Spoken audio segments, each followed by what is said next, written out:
कार्यकर्ता मेरे पास आए, लगे एक गांव का काम छोटा सा, लोग मुझे ताने मारते, वो करवा नहीं रहे। मैंने कहा क्या काम है? कि जी हमारे यहाँ बरसात आ जाती है तो शमशान घाट में रास्ता जो है उसके कीचड़ हो जाती है, हमारे पैर गंदे हो जाते हैं, हम अर्थी को भी लेके अंदर जा नहीं सकते। मैंने कहा और क्या काम है? कि और शमशान घाट की 4 दीवारी हो जाए तो अच्छा, बरसात आती है लकड़ी ना भीगे और ठीक से उसकी क्रिया हो जाए तो उस नाते से शेड बन जाए, कोई हाथ धोने के लिए पीने के लिए पानी की व्यवस्था हो जाए। चारों कामों का एस्टीमेट कितना है?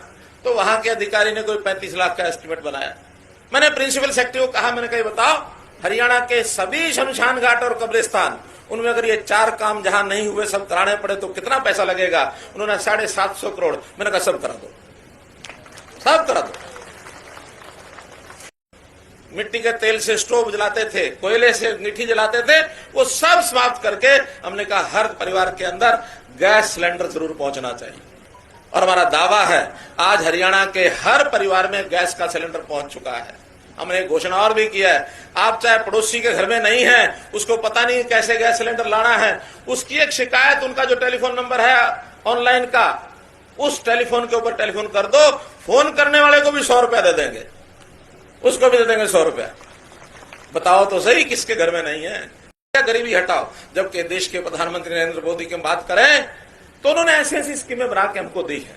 आखिर एक परिवार का इलाज के ऊपर खर्च लाखों रुपया हो जाता है, गरीब की कमर टूट जाती है, या तो उसको अपना कोई गहना बेचना पड़ता है, या उसको अपनी जमीन बेचनी पड़ती है, या कर्जा लेना पड़ता है। गरीब के लिए ये बहुत एक इस प्रकार का अभिशाप था, उसको दूर करने के लिए आयुष्मान भारत योजना बनाई।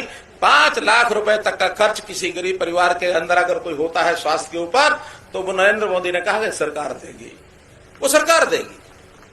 हरियाणा में 15.5 लाख परिवार इसके हकदार हो गए हैं। देश भर में 10 करोड़ परिवार, 50 करोड़ लोग इसके हकदार हो गए हैं। ये है गरीबों के कल्याण की योजना।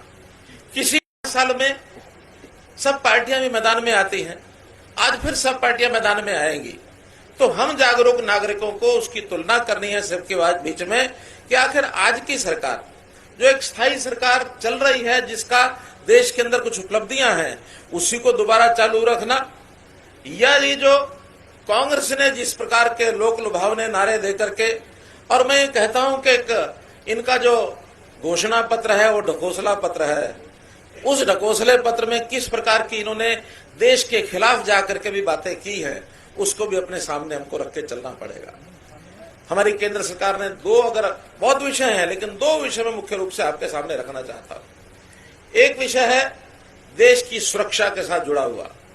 इस देश को शक्तिशाली देश दुनिया में कायम रखने के लिए कुछ जो हमने काम किए, वो हमारी नीति है। तो कांग्रेस की क्या नीति है?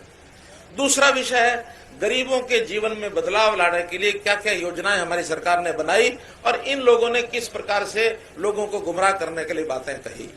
आपने देखा पुलवामा की यह घटना हुई, और इस पुलवामा की घटना में देश के प्रधानमंत्री ने पहली बार सेनाओं को छूट दे दी कि आप आतंकवादियों के जो उनके ठिकाने हैं पाकिस्तान के अंदर वो काम कर रहे हैं, उनको ध्वस्त करने के लिए टाइम, समय, स्थान, कौन सा काम, कौन सी घटना करनी है, कौन सा तरीका अपनाना है, ये आपको पूरी छूट दी जाती है। आज तक सेनाओं को ऐसी छूट कभी किसी ने नहीं दी थी, कभी नहीं दी थी। ये पहली बार देश के प्रधानमंत्री ने छूट दी है। क्यों दी है? हमें अपनी सेनाओं पर भरोसा है, और उस भरोसे को दिखाते हुए हमने किया।